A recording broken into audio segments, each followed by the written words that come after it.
Go to get your game on. Go for the beers. Go for the cheers. Go for the hit and the hits. Go for the stakes and the stakes. Go to get your parlay on. Go to get your party on. Go for the scene.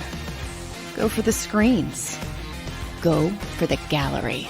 Go for the win. Go to Ocean. Visit theoceanac.com to plan your visit. Philadelphia fans, we're cut from a different cloth. Born into a brotherhood and bonded to our team for life. We believe anything is possible because we've witnessed the impossible. While we may be from different neighborhoods, come Sunday, we are one, and we will be heard. Pondley Hockey, official partner of the Philadelphia Eagles.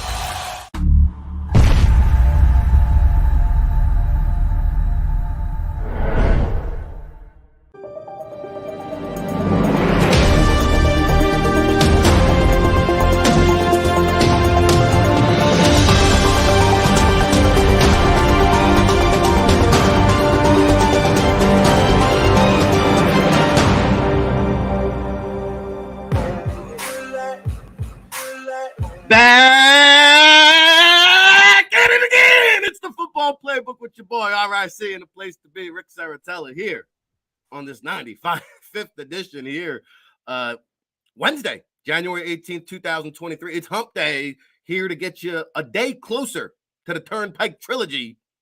Eagles, Giants, Part 3. It's all going down.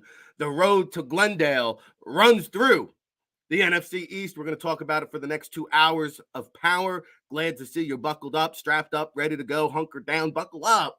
Man, we got a jam-packed show for you today. The usual Wednesday suspects, Glenn Irby, Eagles Newswire, USA Today, along with Kayla Santiago, Delmarva Sports, will join us throughout the show. We've also got 25 days into the Super Bowl, 99 days into the NFL Draft. But here, to get it jump-started, kick us off 81 hours away from the Turnpike Trilogy, Delaware Journal News, my favorite Martin Frank, joining us here on the Football Playbook.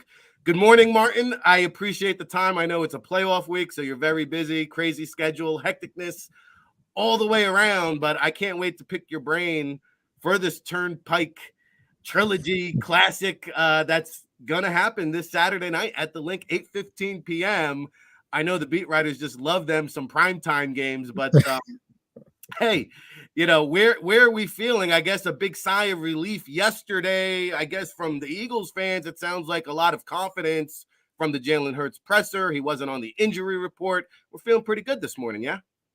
Oh, yeah. I mean, he's going to play. I mean, the question has always been, you know, how well he's going to play, like what he's going to be able to do. And I'm going to guess like the whole playbook's going to be open to him. I mean, the only chance the Eagles really have is if he's the Jalen Hurts before the injury, as opposed to the Jalen Hurts who played the last time against the Giants, you know, on 10 days ago. So they need that Jalen Hurts, and all indications are that he's going to be, you know, running, doing everything that he's been doing before. So that's a good sign for Eagles fans for sure.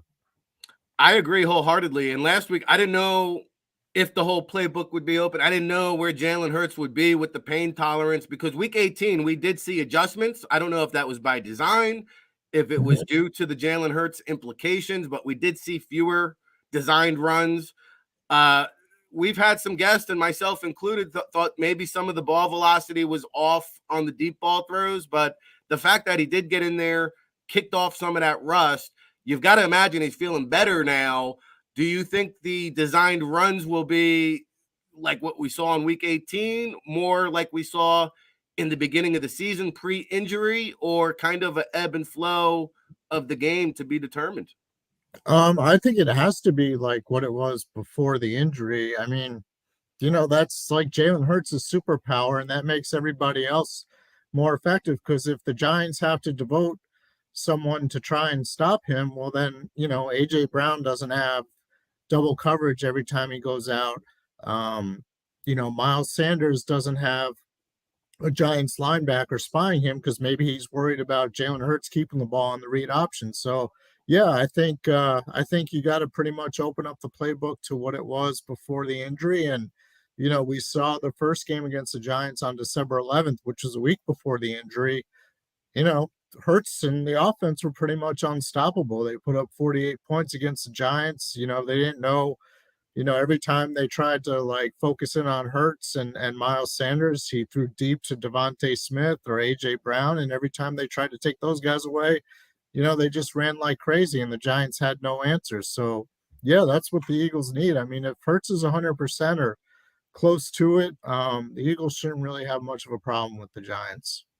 Yeah, and to your point, I agree. The Eagles need to get on the board early, suck that momentum out of the windpipes of the New York Giants, right? Because they went into Minnesota and they sucked the wind out of that crowd. And you don't want to have a situation where the Giants get on the board and all of a sudden that bottle of belief is open again. You want to crush their soul, crush their spirit. And I saw you did a great article on the bounty, quote unquote, that Jalen Hurts mentioned in his press conference. And they asked him, Yeah.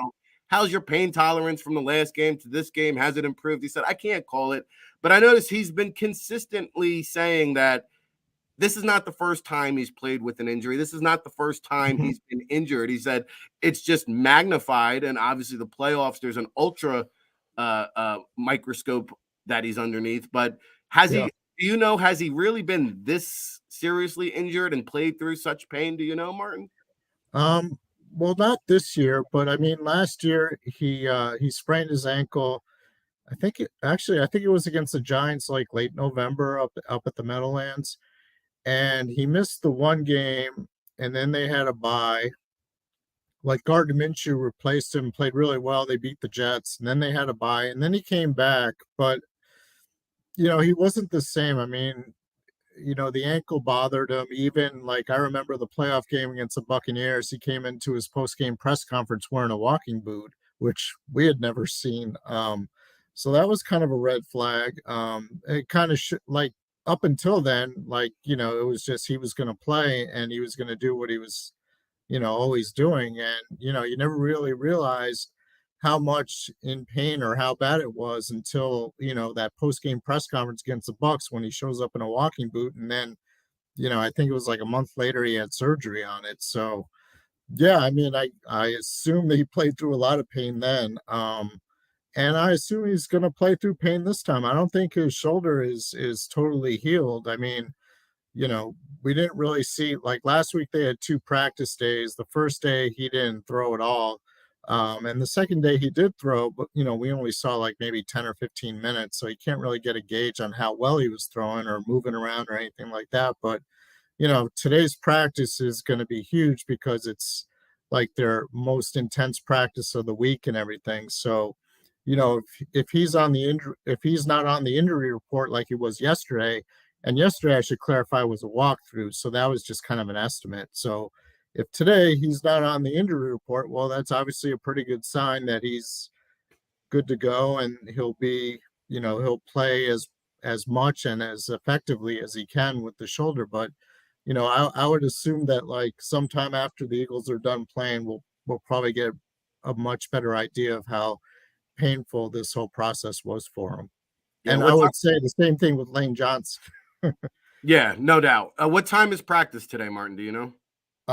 Today it is around 1:30, I believe. Okay, Yeah. so Sports Take will be on when they hit the field. All right, so let me ask you this, and I want to get into that injury report because Avonte Maddox is the only guy I see here that did not practice. A couple guys showed up limited. Linville Joseph has a calf now, but let me ask you, before we get into that, one guy I'm not seeing here is Miles Sanders, and we've heard some talk that maybe his role was diminished down the stretch to kind of nurse that knee injury. I heard sound bites from Miles Sanders in front of his locker room saying, hey, it hasn't bothered me. I'm good to go.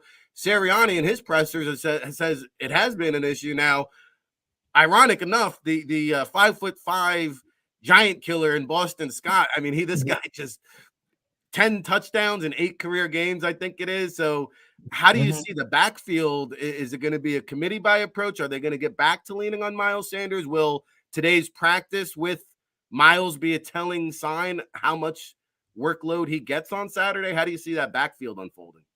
Yeah, I mean, I think if Miles Sanders is good to go, he's going to be the main guy like he usually is. You know, they like to sprinkle in Boston Scott, especially against the Giants, because for some reason or other he kills them. And you know, Kenny Gainwell's been getting more of a chance like these last few games too. So I would think he would be involved in the mix. But you know, I would still think Miles Sanders will be the guy. I mean, the fact that he wasn't on, you know, the injury report yesterday, like you mentioned, is a great sign. I mean, I know the knee was kind of bothering him the last few weeks of the season and everything like that, but you know, it's the playoffs. You gotta do whatever you can to get out there and play as well as you can and as effectively as possible. And you know, Miles Sanders means a lot to the Eagles offense, so I think you'll see him like expected. I mean, unless something happens during the game, then you know you got to throw everything out the window. But you know, I would think Miles Sanders would be all right to go. Martin Frank, Delaware Journal News Online, here with us on the Football Playbook. We'll get into the injuries. One more on the offensive side. Dallas Goedert, you know, he came off the IR. He was back in the fold with Gardner Minshew. Week 18 was a different looking offense. Never really got back into the fold since he's come off that injury, Martin. I see the Giants here struggle mightily against tight ends. Recent game against TJ Hawkinson, he shredded him. Mhm. And I remember 2 weeks ago, too, Sirianni said, and he was asked about Goddard. He said, you know what? We can't wait to get back to the pre-injury Dallas Goddard. And he said, it's coming. He sounded pretty confident of that. Yeah. Is this the week it's coming?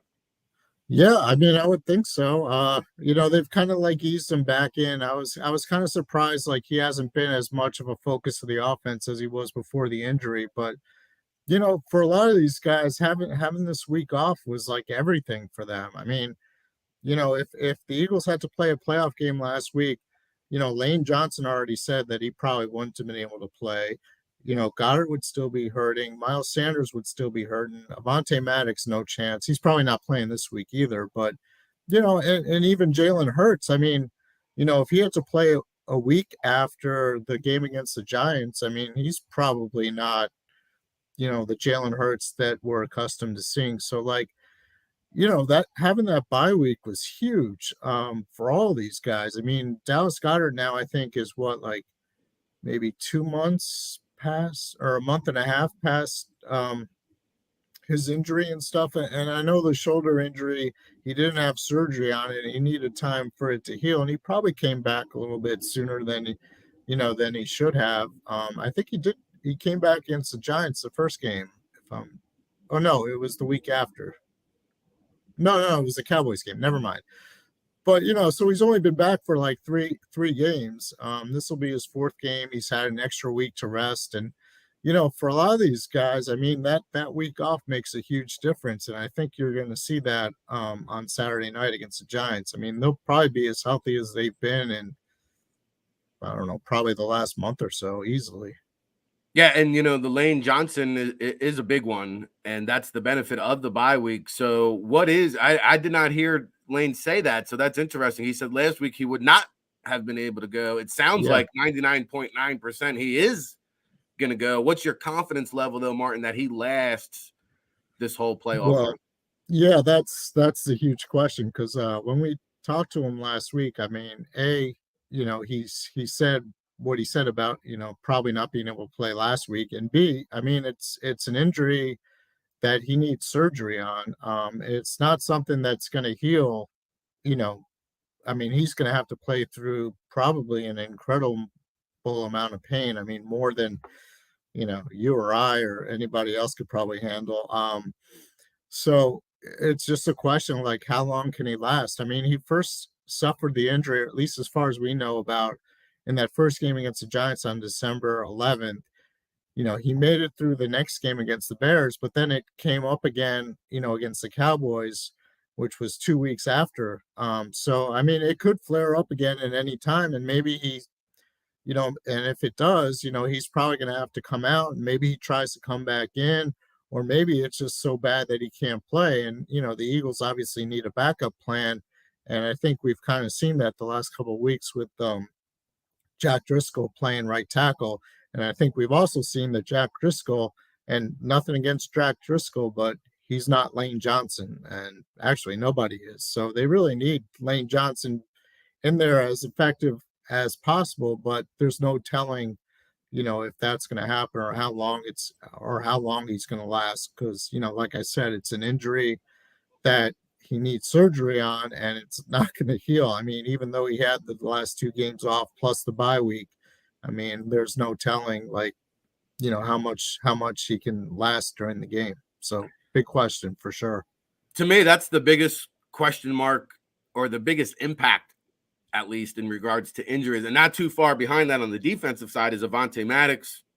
This toe injury has just lingered and lingered and lingered. Doesn't sound like there's much of a chance he's going to go this week. Any shot, if the Eagles advance, that we might see him prior to the Super Bowl, or does he just need more time, more rest? Yeah, I would be surprised if he's able to play before the Super Bowl if the Eagles get there. I mean, because again, you know, after Saturday, they got to come back the next Sunday. And, Avante hasn't, I think it's been like 3 or 4 weeks now. Like, he went out the same time Lane Johnson has. And because it's a toe, I mean, you can't do a whole lot to like keep your conditioning and everything. So, like, if he doesn't return to practice in some capacity either today or tomorrow and has to wait until next week, I mean, I think it would be really hard for him to play in an NFC championship game. I mean, maybe get a few snaps here or there, but then, after that game, if they win, you got a bye week again. So, that should be maybe enough time. I mean, they didn't put him on IR, which indicates that they think he has a chance to come back. So, obviously a good sign, but I think if he's not back practicing in some capacity this week, then, he's probably not going to be back until the Super Bowl, assuming the Eagles get there and everything. That's unfortunate. A big loss. We had Mike Tanier from Football Outsiders talking about how the Eagles against number 1 and number 2 wideouts were basically top 1 or top 2 defending the 1 and 2 wideouts. And in the slot, they fall all the way down to 22nd in the NFL in defending the slot wide receiver. So I'm not sure it's going to be a big issue against the Giants wideouts, but depending on who they face, if and when they advance, this could continue to be a storyline. Okay, Robert Quinn, is on. He was limited with the back. We know that's nothing new. However, week 18, he showed he had a little left in the gas tank there. It looks like we're going to see him sprinkled into this defensive line rotation with the sack pack there. Yeah, I think so. I mean, I get the feeling that Josh Sweat will be back, so I mean that'll be big. But I think they'll also keep Robert Quinn on the game day roster, just to make sure if Sweat can't make it through the game or anything. And yeah, it adds depth to the defensive line, which I mean that's always been like the Eagles' bread and butter. Their defensive line getting after Daniel Jones. I mean they're gonna have to be careful with Daniel because he's shown that he can run the ball. I mean, kind of like Hurts. I mean, he had almost as many yards rushing this year as Hurts did. And, I think we saw against the Vikings, like, if there's nothing open, he'll pull the ball and run. Maybe not as fast as Jalen Hurts, but I mean, he can get the job done. And the Eagles have to keep an eye on that. I mean, it's not like just go after the quarterback and attack him in the pocket and stuff. You gotta also make sure that if he steps out of the pocket, you account for him as a defensive lineman and hold your contain and all that stuff. So, yeah, it's they'll probably need Robert Quinn. They'll probably need as many of those guys as possible because they're going to have to come after him like wave after wave and stuff like that. So, Robert Quinn can help for sure. Yeah, I mean, I think it was a 4th round pick. That's why you give it up. You try to catch lightning in the bottle. Now is the time. I agree. I'm assuming you saw the Giants game because that Giants offense looked like the Eagles offense from earlier this season, the first 13 games or so, where, but Barkley only had 9 touches on the ground. I know he caught another 5 out of the backfield, but it was Daniel Jones. And I've seen at times they've ran the wishbone. They've run Wildcat with Saquon Barkley. One week they had 8 offensive linemen they were using in formation. So what do you think? I mean, it's Dayball, he'll throw the kitchen sink at you. I'll do offense first. What do you think the Giants' offense is going to look like? Is it going to be more of this? And I'll say this. I was not a Daniel Jones believer. They gave him 22.3 million reasons to come into the season with a chip on his shoulder. He's responded very well. I can't believe it when I look at it. Only 5 interceptions, only 3 lost fumbles. This guy was a turnover machine, Martin. I mean, this guy was losing double-digit fumbles in single seasons, and he's really done a great job protecting the football. 72% completion percentage over the last 5 games of the regular season, and he's averaging 60 yards rushing per game during that stretch. I mean, this is a different looking Giants offense, at least, than the first half of their season. And they faced the Eagles both times in the second half. So we've seen, a version of it. But week 18, we saw Davis Webb. We saw Matt Breida. We didn't really see the full throttle offense there. Yeah, and you could even make the case they didn't see the full throttle offense the first game because I believe I know Barkley played, but I'm pretty sure he wasn't 100%. I think he was dealing with like maybe an ankle injury going into that week or something like that. And once the Eagles took a big lead, they kind of scaled back with using Barkley. So I would say the Eagles haven't seen the full Giants offense yet either. I mean, I like everybody else was watching the game against the Vikings, and a lot of it I think is because the Vikings defense was just terrible. But the Giants will definitely present some problems for them. On the one hand, the receivers aren't that great. So, you would think that either Slay or Bradbury can kind of, keep the wraps down on Darius Slayton. And, Hodgins has played well and stuff, but I think I saw he's kind of nursing an injury this week too. So I would think like both, Slay and Bradbury can kind of take care of the Giants wide receivers. So they could maybe devote an extra guy to clamping down on Jones and Barkley, but even still, it's not going to be easy. I mean, Daniel Jones kind of gives you that same +1 advantage that the Eagles have with Hurts and Miles Sanders. So, the Eagles are going to have, I don't think the Eagles have really seen the full force of what the Giants offense can do. And like you mentioned, the second game, I mean, that was nothing. I mean, Davis Webb, the Eagles will never see him again. Breida, maybe Gary Brightwell might get a carry here or there, but it's going to be Daniel Jones and Saquon Barkley, and the Eagles have to stop them. And that's pretty much the key. If they can do that, they should have no trouble against the Giants, but it's a big if. Yeah, I would hope Slay and Bradbury could shut down the lethal duo of Isaiah Hodgins and Richie James over there for Big Blue. Last one for you, just from the Giants' defensive perspective. I saw Wink Martindale kind of took a page out of the Jonathan Gannon playbook. He played quarters coverage. He did not blitz. I mean, he blitzed 50% of the time during the regular season, only 22% against the Vikings.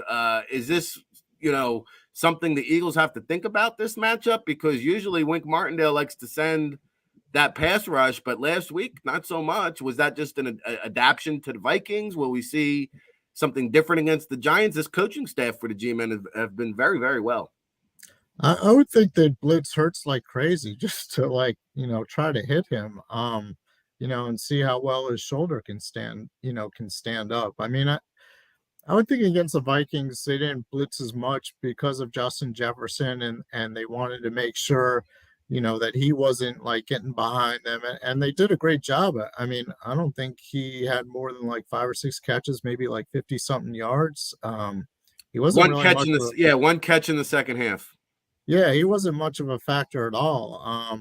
So, I think that was game plan specific for the Vikings. And I think for the Giants and Wink Martindale, I mean, he's going to go after Hurts with everything he has. I mean, just because, there's the shoulder question and everything. And if he's not, if they can get to Hurts early, and maybe I'm not saying they have a bounty on him or anything like that, but I mean, the Giants are going to try to hit Jalen Hurts. I mean, I don't think that's anything earth-shattering to say. So, yeah, they'll test him and they'll come after him with everything they got. I would expect nothing less. All right, Martin, we're going to get you out of here. Again, Delaware Journal News online. Make sure you go check them out. Tell the great listening audience what you have on deck, what the great content is going to be flowing this week.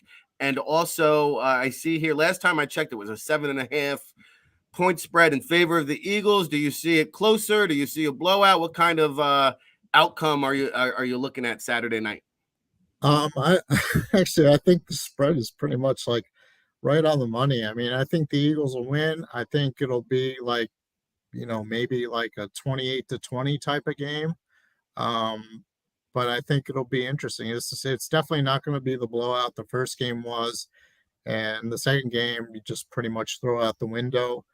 And as far as my coverage this week, I actually have a story posting this tomorrow morning about how the Eagles rookies like Jordan Davis, Cam Jurgens, Nakobe Dean, like, are they better off like in the situation they're in, going on a playoff run, learning from these great veterans ahead of them, as opposed to like being on a team that maybe doesn't make the playoffs, but they're playing every day or every game, playing a lot. I always kind of found that as an interesting type of question.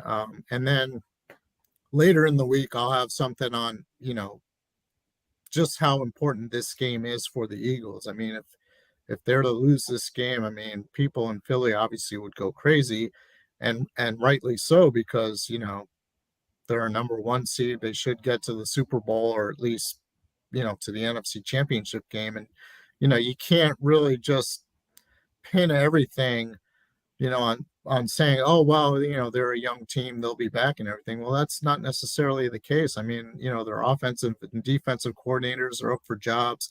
I mean, there's a good chance probably they'll leave. They have a lot of veterans who are on the last year of their contracts. I think they have like almost 20 free agents, and you can't keep everybody. So, you got to strike while the iron's hot. And that's pretty much what I'll be writing about, later in the week and stuff. And then, of course, obviously the game on Saturday night and all the follow-up and analysis from there. And, you can follow my work at mfrank on Twitter at mfranknfl or delawareonline.com. So I appreciate that. No, absolutely. And some key storylines in the offseason. Hopefully we're not thinking or talking about that next week. We can put that off for the next 25 days or so, Martin. So, hey, buckle up, safe travels to the link, and look forward to all that great content. Always appreciate the time here on the Football Playbook. All right. Thanks, Rick, for having me, and take care, everyone. All right. There you have it. My favorite Martin Frank, good friend of the show, always dropping knowledge. And I did not hear that about Lane Johnson. So, hey, you talk about the benefits of the bye week. Now, he mentioned something there that really piqued my interest with the tank commander, Wink Martindale, and what he can do in this chess matchup against the one Jalen Hurts, who's a triple threat. You heard him say, I'll beat you with my arm, I'll beat you with my legs, and I'll slice you with my mind. Well, I think Wink Martindale, Jalen Hurts, they're going to be playing Jedi mind tricks. I'm going to get into that with our good friend Glenn Irby here right after the break. Eagles Newswire, USA Today. Smash that like button. We're just getting started. Kayla Santiago in hour 2. Hey, baby. Tone DeShields II holding it down. Strap him up. We'll be back in 2 minutes.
My name is Fran Salerno, and I'm a managing director here at Del Valle Insurance Group. Been in the business for over 36 years, saving people money on their insurance needs. Give us a call. Let us help you custom design an insurance plan that meets both your needs and budget.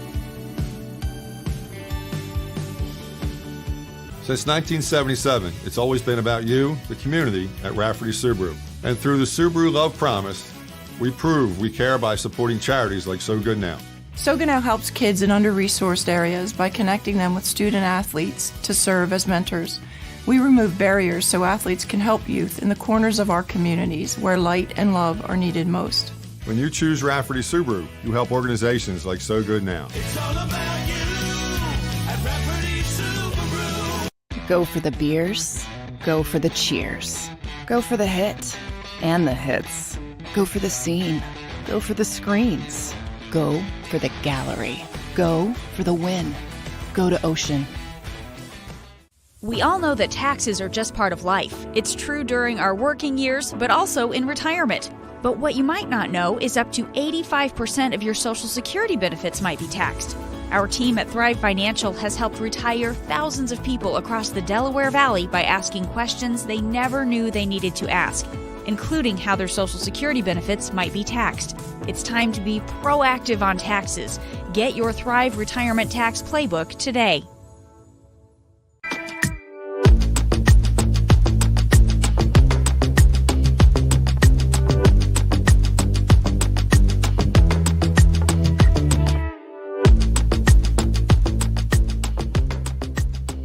Postgame show with Seth Joyner. I knew that they had a running game. Derek Gunn. He has put in the effort. Devin Caney. Had we not won the Super Bowl, what would we be saying? And Mike Missinelli. Well, you know who Philly is. Postgame, now streaming on the 6ABC family of apps.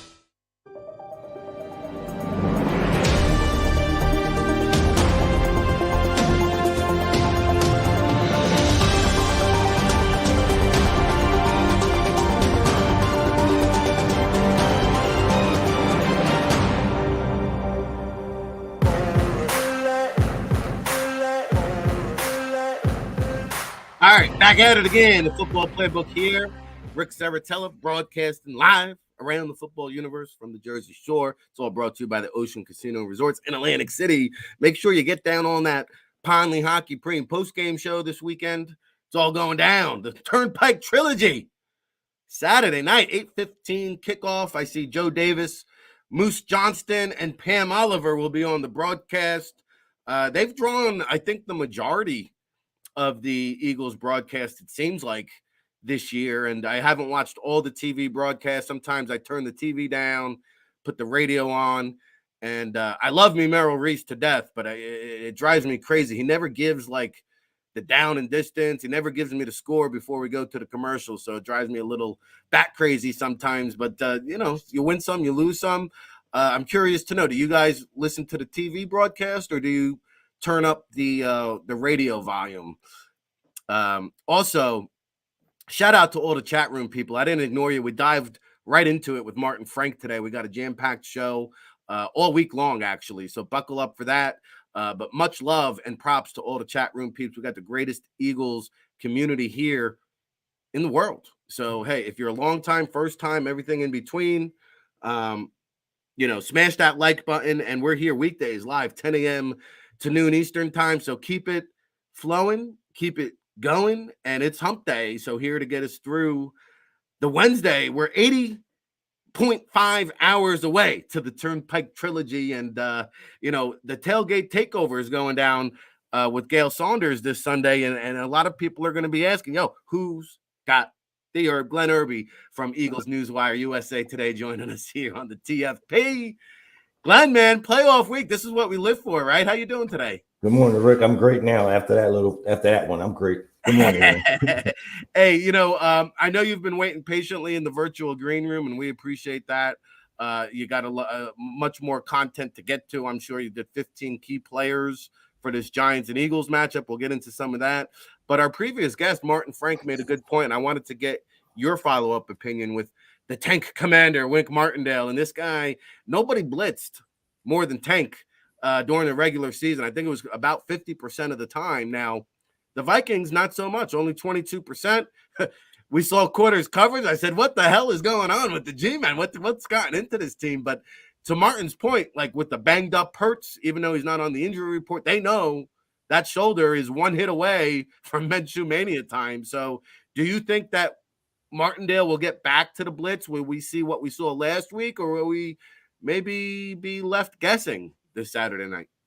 No, I think you'll see about 48 to 52% blitz. I think you'll see that same shell coverage on the outside. I think teams are learning. I think the Giants learned from the first game, so you'll probably, even with the Dory Jackson and some other guys back, you'll probably see less man to man, but you'll definitely see Martindale blitz Hurts. You'll definitely see Martindale force Hurts to make a first or second read throw, and you'll definitely force him to get out the pocket and see what he can do with his legs as well. So you're accurate with that.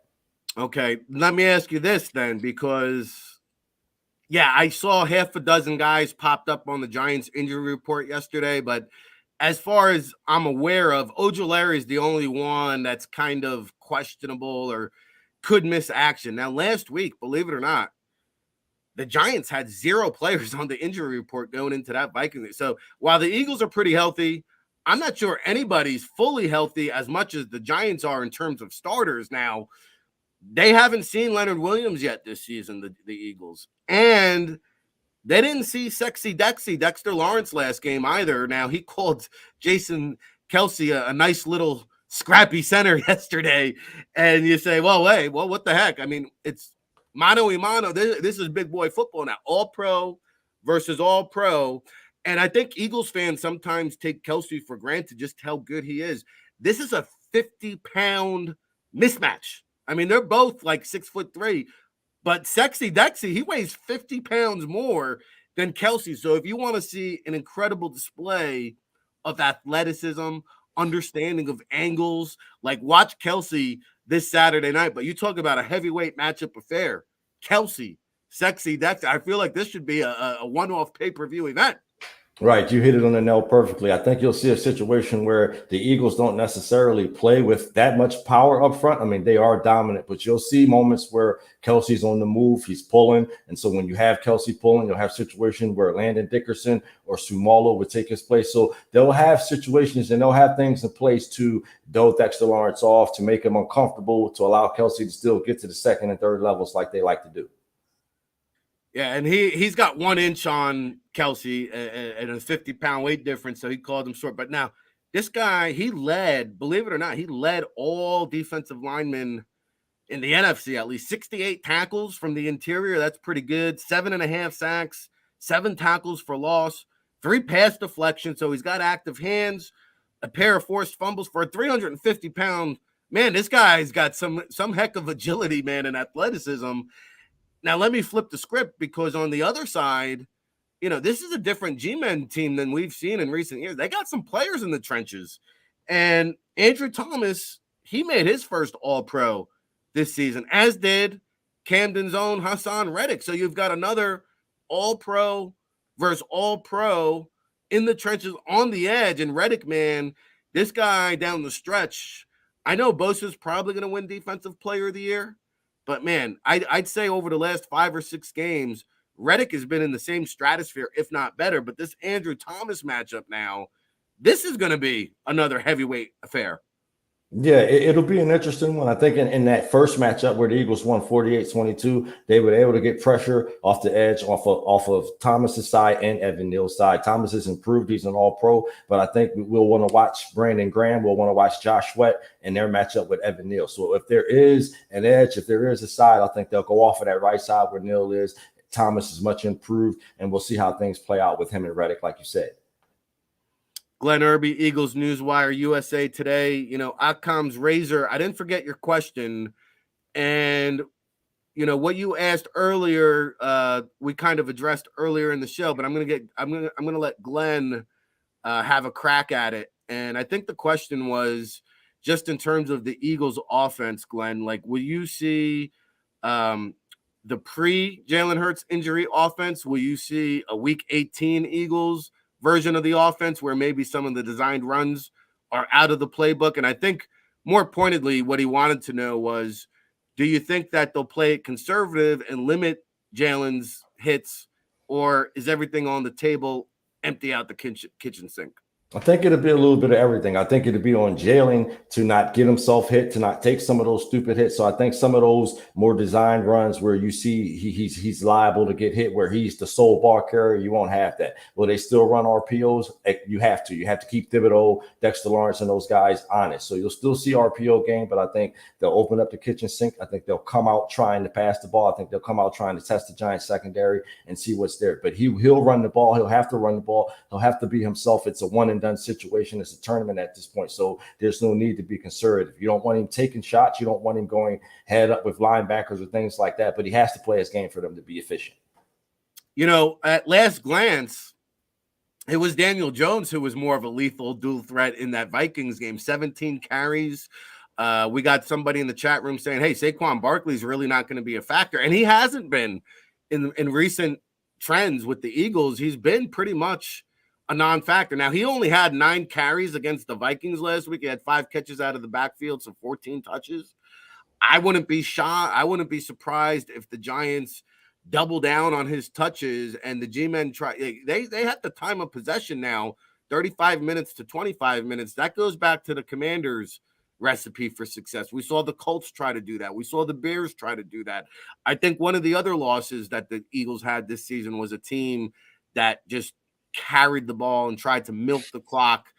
To me, that's the only shot the Giants have, is keep the Eagles. They don't want to get into a track meet or a shootout. They want to milk the clock, run left, run right. Do you think it'll be more Daniel Jones or more Saquon Barkley? What do you think? Barkley really hasn't been much of a factor this year or last against the Eagles. No, I think it'll be more Daniel Jones. I think anytime the Giants have had big explosive runs, it's been with Daniel Jones, with either RPO style football or keeping the football. So I think it'll be a situation where they'll target Barkley in the passing game. And I think that can be a weakness at times. We know Kazir White has struggled in the passing game. You know, TJ Edwards can be susceptible in the passing game. So I think from that standpoint, you'll see them target Saquon, Matt Breida in the passing game. But I think from a running standpoint, you'll see them try to get Daniel Jones out of the pocket, so that way you'll have situations where you'll have design runs, you'll have schemed passes and things like that. So I think they'll try to pressure the Eagles on the edge. I think you'll see more Saquon Barkley as a passer, less as a rusher. Yeah, and I saw you were on another show earlier this week talking about, hey, shut down Saquon Barkley, let Daniel Jones beat you because, hey, Isaiah Hodgins, Darius Slayton, Richie James, Darius Slay and James Bradbury should be taking care of business this Saturday night. You're right. Whether it be NFLPA, whether it be the AP, you have 2 All-Pros at corner. If CJ Jordan Johnson doesn't get hurt, he's likely an All-Pro as he's a co-leader in interception. So when you have 3 potential All-Pros in your secondary, let them play. That's what most teams do. That's why Jonathan Gannon is supposed to be a head coaching candidate. That's why those guys make the big bucks. So you stack the line. If Barkley's going to kill you, he's going to kill you as a receiver or a pass catcher, but you can't let them gas you. If the Giants are able to gas the Eagles and run the ball, like you said, dominate, control of possession, we're really going to have a problem on Saturday night. You mentioned Jonathan Gannon. You know, one thing that doesn't sit well with me, Glenn, is all these job interviews transpiring this week. I'm trying to win a chip, right? Like, if I'm Coach Nick Sirianni, and I know he said everything publicly that he's supposed to say, oh, they're committed, they're all in, but I'm a little bit bothered inside. Like, if I'm trying to beat the Giants this Sunday and like Jonathan Gannon now is going to go do 3 or 4 job interviews this weekend, same thing with Shane Steichen. Oh, by the way, my quarterback coach, Brian Johnson, he might have an interview. I'm like, yo, Nick Sirianni's all in his office by himself preparing to win a playoff game. Like, I think the NFL needs to really look into changing this rule because it's not fair to the teams that are DeMeco Ryans of the 49ers is in the same boat. I just think what's the rush? Like, can we wait 25 more days? Let everybody have an equal opportunity to interview. Is it really going to kill you an extra 3 weeks? Like, to me, it's just an unnecessary disruption. You have a process. We've listened to Sirianni. He said it yesterday, I think, like, the process doesn't change. Well, yes, it does, because now suddenly your coaches are being disrupted in this process to go interview for another job. It just doesn't sit well with me. What do you make of this rule? What do you make of Gannon and Steichen? And what do you just make of the whole process? Well, I mean, I think it's been a topic of conversation this week. I think you saw where Dayball, I don't know if he necessarily put his foot down, but they had a conversation, and you have a situation where Wink Martindale and Kafka are going to wait until after this ball game to interview. So Is that true? Is that right? I don't know. Again, I don't know if he put his foot down or if they had a conversation, but both guys are going to wait to have their head coaching interviews. You know, they're going to schedule them for Sunday or Monday of this week coming up. So from that standpoint, it's been a topic of conversation. I know Steichen and Gannon both did their interviews via virtual, so it helps from that standpoint. But in terms of not being focused or anything like that, I think we won't know till Saturday. So we could talk about it. It'll be something to discuss. They both want to be head coaches, so I think from that standpoint, it's a situation where you have the head coach of, Sirianni. You have those two guys. You sit down, you come up with the formula, but you let them know that your focus has to be on this team advancing. That's very, very fascinating to me. Two different approaches. I don't care who's calling the shots, whether it was Dayball's decision or Kafka and Martindale's decision. That's a different buy-in. That's a different way of commitment. And man, I'm a little bit surprised by that. That's the Dayball effect, man. And I saw Carter Coughlin, who's the special teams captain, to that point. He said, "We've got a bunch of grinders. Nobody wants to leave the facility. Players, coaches. It's a different energy with Brian Daboll here." And I think you're seeing some of that. And I saw Robert Driscoll's point, like, let me clarify what I don't like about the rule. I don't think it should be all I think the whole hiring process, I think the NFL should put a freeze on all 32 organizations. Line them up, schedule them, queue them up, like Sean Payton's going to meet Friday. Okay, well, push that back 3 weeks till after the Super Bowl. Schedule them. I think the whole league should have to wait. I don't think I just don't like the fact that we've played almost 300 games in the NFL. These guys are all on the same mission, and now suddenly we're just disrupting that process. And man, I'm telling you what, if God forbid the Eagles lose this game, that is going to be a big hot topic come Monday morning on this show, where the Giants coaches were fully committed and Gannon and Steichen, they were out with their other interests, and that's how it's going to be spun. I get it. That might not be the case, but that's how it's going to be spun. I think that's an accurate assessment. I think it'd be nice. And I think if you had the numbers to go back and look over the past 20 to 12, 15 years to see how many number one seeds or how playoff seeds with coaches and head coaching candidates, how they fared in terms of the interview process while trying to get a team prepared. So I think from that standpoint, you're correct. I think if pushing Black Monday, that day where all the coaches get fired and things like that, I think pushing that back until the day after the Super Bowl wouldn't be the worst thing. I think it will probably make the hiring process more exciting, because at that point, every coach or every coaching prospect, has an advantage. I think the only guy having an advantage right now would be Sean Payton or guys that have been disqualified from the playoffs. So I think from that standpoint, you're correct and you're accurate. All right, we'll see how that chimes in the chat room. Real Zeal, Occam's Razor, Dank, Slasher, Decoy Gaming. Good to see you all. Keep it funky fresh. And hey, I respect everybody's opinion, but something just doesn't sit right with me on that. And I have a whole new perspective. Wow, that's refreshing, actually, to see Kafka and Martindale get it. I saw Ben Johnson also informed the Detroit Lions that he will remain. How about Jim Schwartz, our old friend? He's back.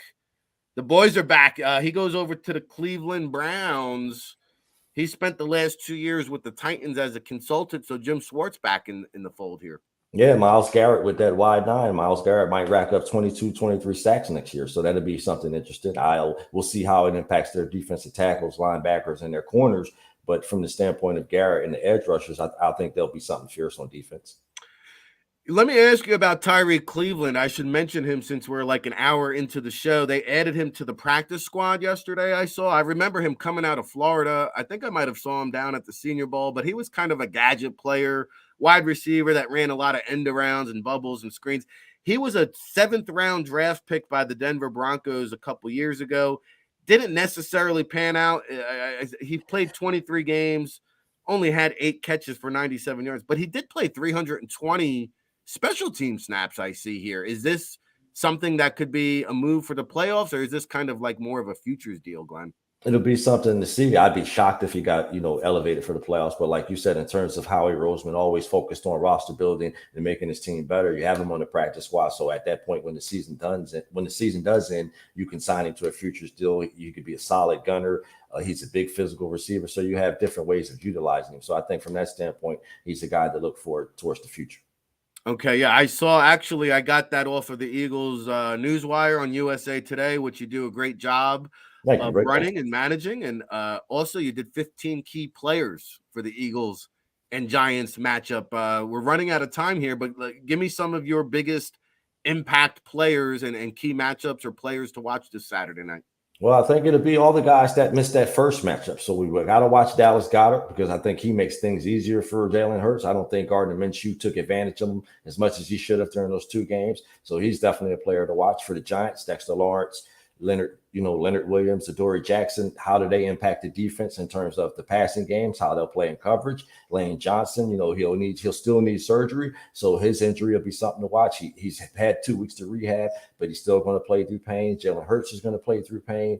Boston Scott is a Giants killer, so you'll expect his snaps to rise. So next week it'll be something to talk about in terms of why Miles Sanders didn't play as much. Well, he shouldn't play as much. This is, Boston Scott always shines against the Giants. So we're just looking at guys like Gardner Johnson, Josh Sweat return, and all the guys that are coming back to impact this game and who didn't play in that second matchup.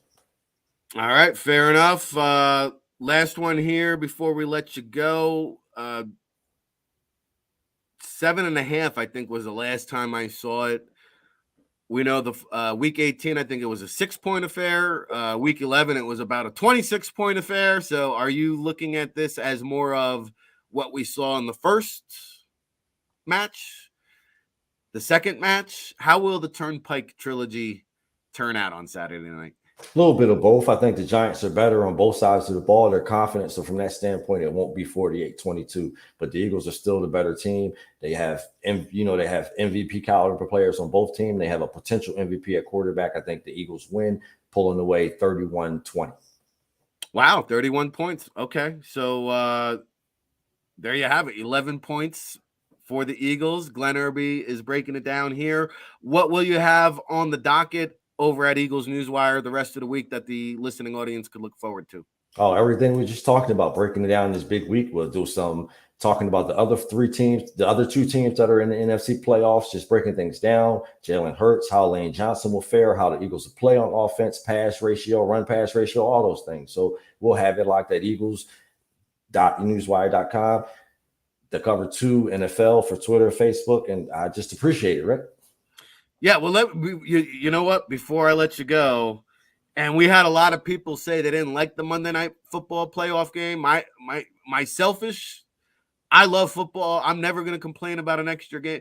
It looks like America has spoken. I see 30.6 million people tuned in to the Bucks and the Cowboys on Monday night. That was the most watched playoff game of the century. You got to go all the way back to 1999. But let me ask you, since you brought it up, I see the Cowboys and the 49ers as a coin toss affair. How does Glenn Irby see it?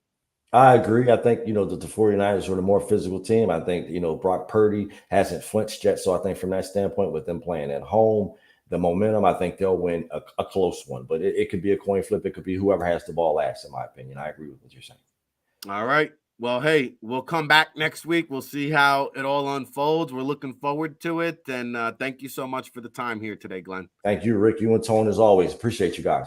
Absolutely. There he is. There he goes. Eagles Newswire, Glenn Irby, USA Today. Usual suspect here on the Hump Day, episode 95 of the TFP with RIC. And I see some of you have to go to work. I'm sorry to hear it. Thank you, Real Zeal, and everybody else who smashed that like button. We're trying to get our weight up in the algorithm here. It is January 18th, 2023. The Eagles and Giants will link up at the link for the 181st matchup. Going back to 1933, the Eagles swept this season to make the all-time series 89 wins, 85 losses, and 2 ties. They are 2-2 all-time in the playoffs. And so we will see how it shakes down. We're now 80 hours away from the Turnpike Trilogy. The Real Zeal, Dank, Hearts on Fire, Phantom Devil, Tori B, Stephen J. Patton, Peter D, Decoy Game, and Dank Slasher. Everybody in the chat room, first time, long time, everyone in between, smash the like button. Now, we're going to take a quick break here in a second. Kayla Santiago is going to join the show after the commercial break, so don't go anywhere. You don't want to miss that. Now, I want to tell you guys something. We got a new sponsor on board for the show, and I haven't had time to even really talk through it with Tone, the super producer behind the scenes. So we're going to do it as a family here because that's what we are on the TFP with RIC. So starting tomorrow, hopefully, we'll get our act together and promote it more accordingly. But I want you guys to understand, you know, part of the reason why I do this show is to kind of bring my network together. And I've been covering the NFL draft for 21 years over at the NFLDraftBible.com. We're now the official draft content provider for Sports Illustrated. And so we're excited with this partnership here on the JAKIB Sports YouTube channel. Again, 95th show, very early on. I mean, we're just getting started here on the Football Playbook. So appreciate all the love and support. And Sports Management Worldwide is an organization now I've been friends with, man, I'd say at least a decade. I've been doing business with now for at least, I'd say 5 or 6 years or so. And so you might see me pop up teaching a couple of football courses online over at SMWW. We had Mike Tenier yesterday. And by the way, I'll try to get into this later on in the show. Mike had a great article on New York Times this morning about the increase of quarterback sneaks, 275% increase in quarterback sneaks around the league. Guess who the number one team is at doing it? I'll get into that later on in the show, but he teaches the football analytics course.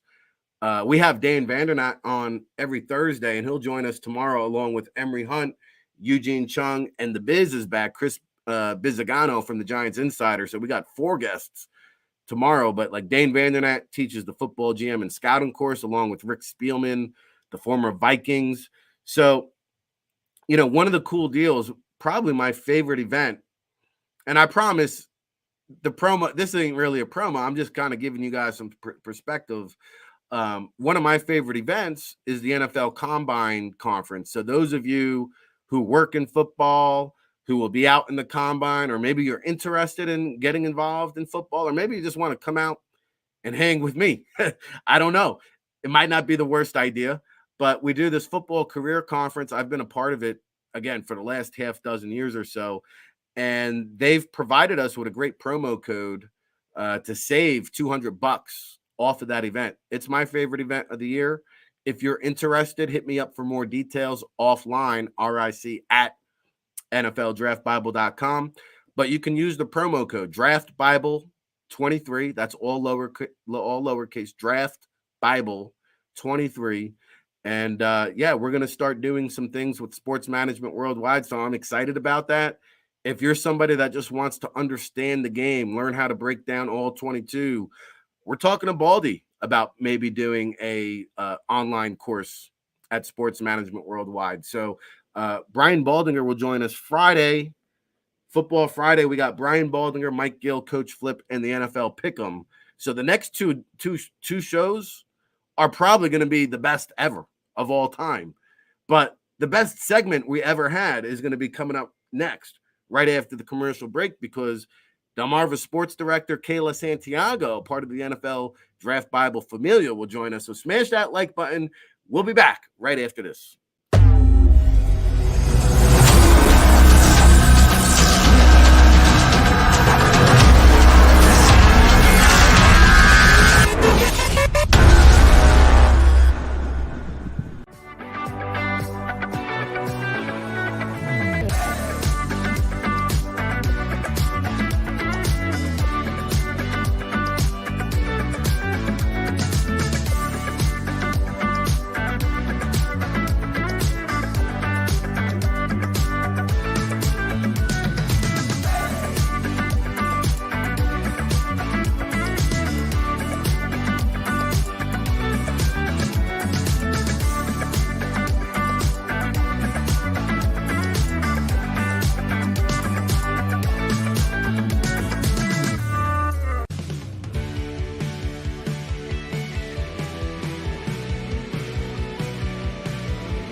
My name is Fran Salerno, and I'm Managing Director here at Del Valle Insurance Group. Been in the business for over 36 years, saving people money on their insurance needs. Give us a call. Let us help you custom design an insurance plan that meets both your needs and budget.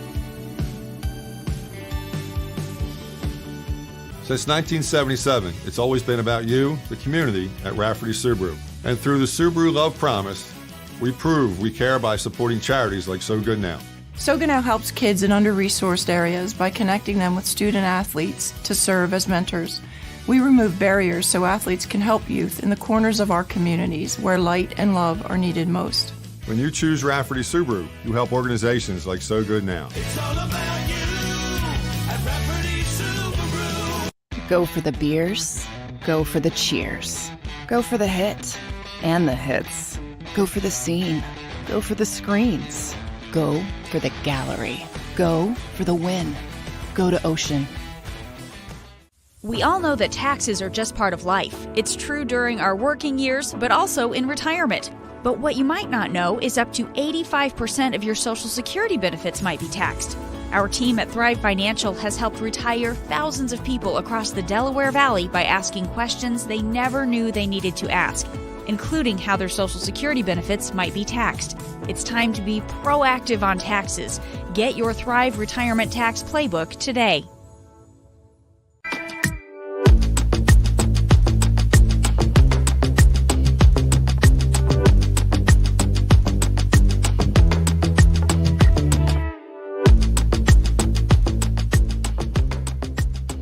Postgame show with Seth Joyner, I knew that they had a running game. Derek Gunn, He has put in the effort. Devin Caney, Had we not won the Super Bowl, what would we be saying? and Mike Missinelli. Well, you know who Philly is. Postgame, now streaming on the 6ABC family of apps.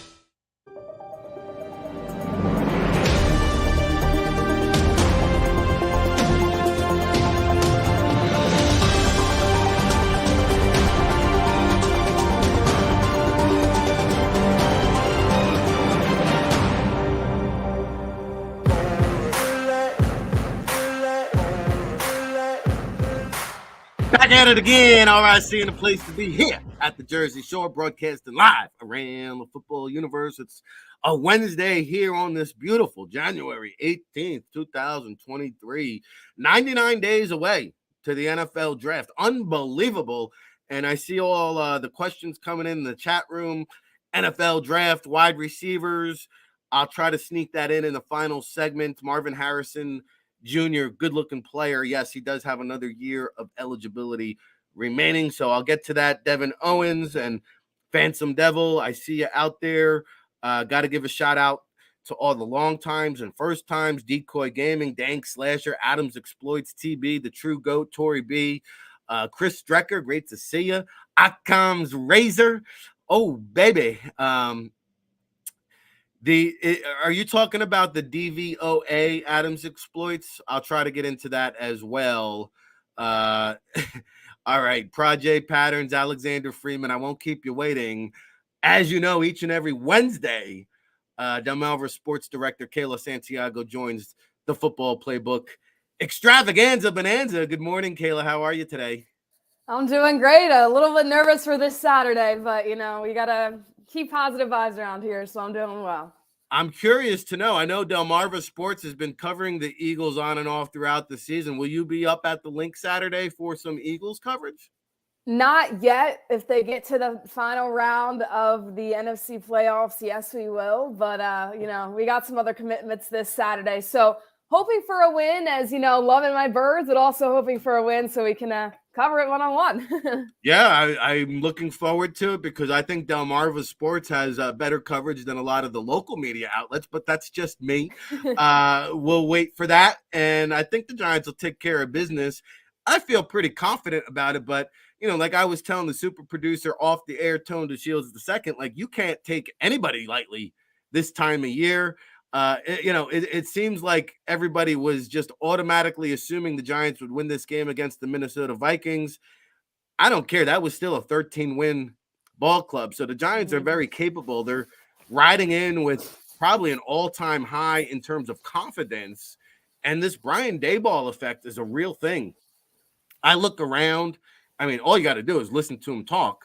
But I mean, I look around and see some of the quotes that the players are saying. I've never seen this type of energy, this kind of attitude or atmosphere around the G-men in about a decade. It's been since Tom Coughlin had this team riding high. What do you make of these red hot New York Football Giants? Listen, I said it in the beginning. I said if the Giants get hot at the right time, they have a team that could really win the whole entire conference. Now, I don't know if anybody gets past the 49ers, but the Giants right now, they're exactly where everybody wants them to be. Looking at this team, I mean, it's good for the organization and for the fans of New York to see how the Giants are really just being able to push over the Minnesota Vikings. And now you face the Philadelphia Eagles. And this is the thing. I said earlier this season that I wouldn't be too mad if the Eagles dropped that game against the Dallas Cowboys on Christmas Eve, because the worst thing that I wanted is the Eagles to try and win a third time against the Dallas Cowboys, because beating a team 3 times in a season is really tough. But that's exactly what they're going to have to do now with the New York Giants. So, yeah, I'm a little bit worried. I'm not going to lie. I think that especially in the last week of the season, now I know Jalen Hurts was just coming fresh off that injury and real game speed, and I think that's definitely a difference. But you're facing the red hot, fully starter New York Giants coming up on Saturday. And I think it's going to be a good game. I've been talking to some people. Some people think the Eagles are going to win by a mile. I don't think that's true at all. I think you're coming down to possibly a field goal to win this game at the end of it. No, I do think it's going to be a close game. And it's funny because Saquon Barkley had over close to 1,700 scrimmage yards, I think, this season. But when you look at the Giants team of the last 5 or 6 weeks ago, and when we say they're red hot, maybe the record doesn't indicate it, but Daniel Jones, his completion percentage is 72.4%. I think it's number 1 in the league. If it's not, I know it's better than Patrick Mahomes, Justin Herbert, Joe Burrow, Dak Prescott, anybody else you want to line up. But it's just funny that here we are in January. If you told me back in August that we'd be playing the Giants in a playoff game, and no, it's not Saquon Barkley that we're game planning for. It's Daniel Jones that we have to account for. I would have told you I'll jump into the Hudson River if that's the case, and go grow myself a third eye. I just can't believe the transformation of the one Daniel Jones. I have to admit, I completely wrote him off. I had somebody on Twitter tag me. They went and found an article from 3 years ago where I had him ranked as the 32nd ranked starting quarterback in the National Football League. Yeah, that's what I thought of Daniel Jones about 3 years ago. This year, not so much. And I hate to keep saying it, but it goes back to the Dayball effect, doesn't it? It absolutely does. And I think these guys are just feeding off of his injury. We talked about last week, I believe, Coach of the Year and it possibly being him. Well, I know it's not a postseason award, but right now these guys believe in the system. And if you can make Daniel Jones what he's been able to do and make him look like a good quarterback in the playoffs, I mean, that's really saying something. Daniel Jones is a good quarterback, okay? But we've seen him, I feel like at the highest of highs and lowest of lows at this point. And I never expected him to be great. And I don't think they need a great quarterback to keep going on in this playoff push. But if Dayball can make him look good and his completion is there, and it's not just the Saquon Barkley show, now you also have to worry about that dual threat with Daniel Jones. I mean, that's something that you just need to look at Brian Dayball and say, you did this. Like, you're the guy and you're the reason that the Giants are able to take this step up. And I think that right now they're just a very, very complete team. I actually had Minnesota winning that game, believe it or not. And I know a lot of people disagreed with that. I figured it was going to be close no matter what the outcome would be. But, I'm a little bit worried, as I mentioned before. I think this Giants team is red hot at the right time. And in the playoffs, records don't matter. It doesn't matter if you were the best regular season team in the NFL. The playoffs are a different ballgame. And it is true that if a team can get hot at the right time, they can really make some strides. Yeah, I mentioned Andrew Thomas made his first All-Pro this year. He draws the assignment of Hassan Reddick. Evan Neal will have to fend off the likes of Josh Sweat and Brandon Graham and Robert Quinn is sprinkled in there. But, they got some fight now. They got some feistiness with Nick Gates. He's not a household name. Feliciano, this guy came over from Buffalo. Like, they'll fight you now. They'll fight you in a street alley. So, but to me, at the end of the day, the Eagles have the sack pack. 70 sacks for a reason. Robert Quinn, I think, is going to be sprinkled into that pass rush mix. I didn't even mention the interior, but the ability for the Eagles to throw fresh bodies. And Linville Joseph showed up with the calf. I don't think it's that serious, but, man, you've got Sue. you've got Cox, you've got Hargrave. And then, I mean, it's just like, to me, and we've seen maybe not so much this year, but in years past, Daniel Jones folds like a cheap suit under pressure. I know Jonathan Gannon probably won't do it, but is there any hope of glimmer that we might send the blitz after Daniel Jones, at least early on in the first quarter, just to send a message? Fingers crossed, because if he doesn't, I'm going to be screaming at my TV and trying to go to that game and be like, guys, let's just do the blitz right now. Because listen, if you put Daniel Jones under pressure early on, it's going to be the Saquon Barkley show, and that limits the Giants a lot. Saquon Barkley is a very, very good running back. We've talked about him as one of the tops in the league at some point. But if Saquon Barkley's your only weapon, the Eagles are going to win that game. And if the defense can really step up, and Jonathan Gannon's game plan is to let's throw the blitz, let's try to get Daniel Jones under pressure. He's not a great quarterback going out of the pocket. So I think that's what they have to do. And I think what you're going to see, especially in the early going of the first half, is a defensive performance from the Eagles. Because you have to think, right? Jalen Hurts was hurt. The last time he was able to play was in that last week of the season against the Giants. He has a week off. He's probably going to come out a little bit rusty. And in the second half, they're really going to find that connection. I wouldn't be surprised if, Jalen misses those slants just a little bit, or, if he's trying to scramble out of the pocket and can't figure out what to do, just at least in the beginning of the game, just because of the injury. But the defense has got to step up. And if you can put pressure on Daniel Jones, he's not Jalen Hurts. He can't scramble out of the pocket like Hurts does. And I think the Eagles can have a very successful night if that's the game plan. But it's Jonathan Gannon, so I don't really know what he's going to do. And I would say, if I was a betting woman, to say that he's not going to run the blitz, I just really hope that he does.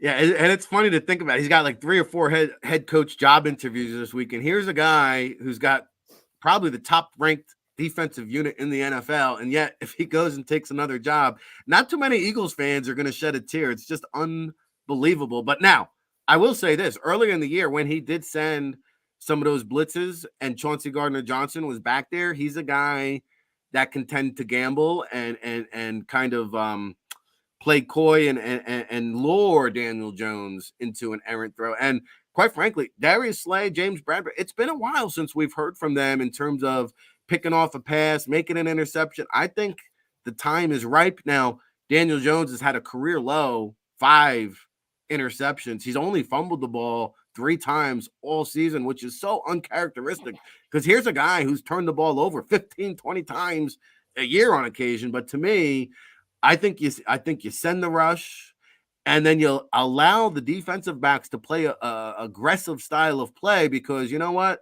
You give up a big play, all good. I don't think Darius Slayton, Richie James, and Isaiah Hodgins are going to burn you all day long. You give up a big play or two, all good. You can overcome that. I think this is the week to do that.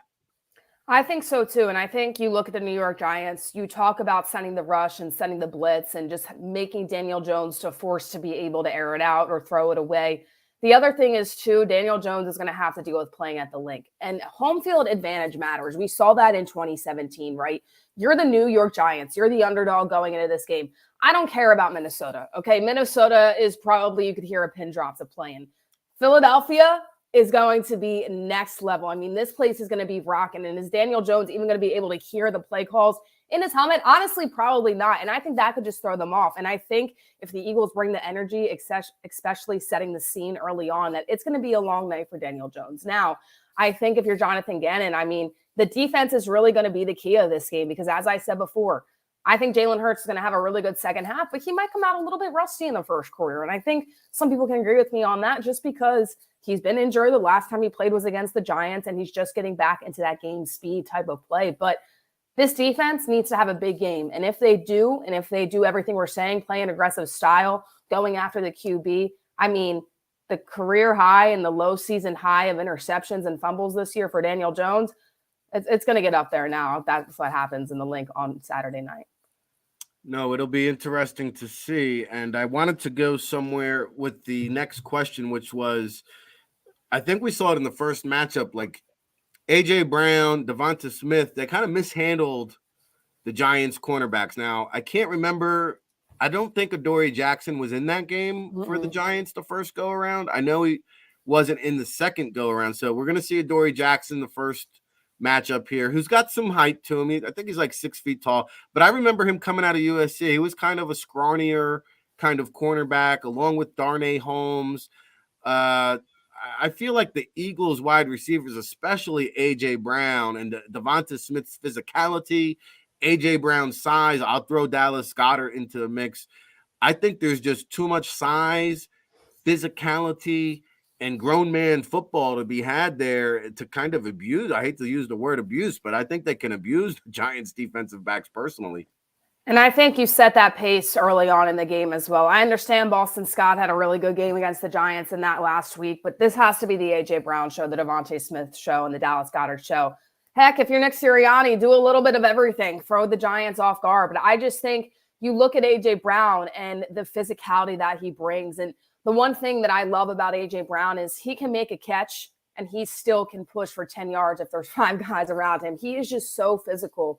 And Dallas Goedert stepping up, and Devonta Smith, I think, needs to have a really good playoff run if the Eagles want to go where everybody thinks they can go, of course, which is the Super Bowl. So I think for the New York Giants, you're going to win this game on the offensive side of the ball if that's what's going to happen for you. I think that Daniel Jones and Saquon Barkley need to have a big, big game for them to win because defensively, the New York Giants are just not going to be able to keep up with all the weapons of the Philadelphia Eagles. Yeah, we mentioned it on yesterday's show, like A.J. Brown in those 50-50 jump ball matchups, like they call them 50-50 jump balls, but it's like he's got a 75-25 advantage. Yeah. I mean, he's just unbelievable in those situations. Let me ask you this, because, you know, we're the day 3 into the Turnpike Trilogy coverage. I have not said Quez Watkins' name this week, and we haven't heard that name kind of down the stretch of the season. Yeah. What do you make of his role in this offense? He's kind of like the forgotten man. Will they open up the playbook for a Quez Watkins, or do you think kind of the confidence has wavered a little bit there with the coaching staff?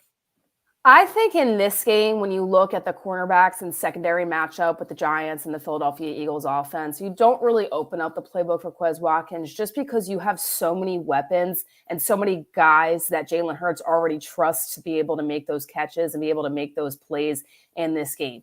Now, if you win this week and you go up, let's say, against the 49ers or the Cowboys, then I think you open it up a little bit more just because their defenses are a little bit better. But I think when you're looking at the Giants secondary right now, there's really no reason to overcomplicate things. Give the ball to A.J. Brown, and if you can't get to A.J. Brown, give it to Devonta Smith. If you want a short slant, Dallas Goedert's your guy. And I just don't think you go in and complicate things too much, especially with Jalen Hurts. I think that his kryptonite and what he's going to be able to do and what he's going to want to do and fall back on is just going to his guy, A.J. Brown. You know, we can't forget that Jalen Hurts might not even be fully healthy coming into this. He was a full participant in practice this week, but he's going to want to go and he's going to want to lean on his crutch. And right now that's A.J. Brown. So I just think in this game particularly, you don't look at Quez Watkins. As much as I would love to see him get in a little bit on the game plan, I just don't think it's against the New York Giants. Now flip to the NFC Conference Championship.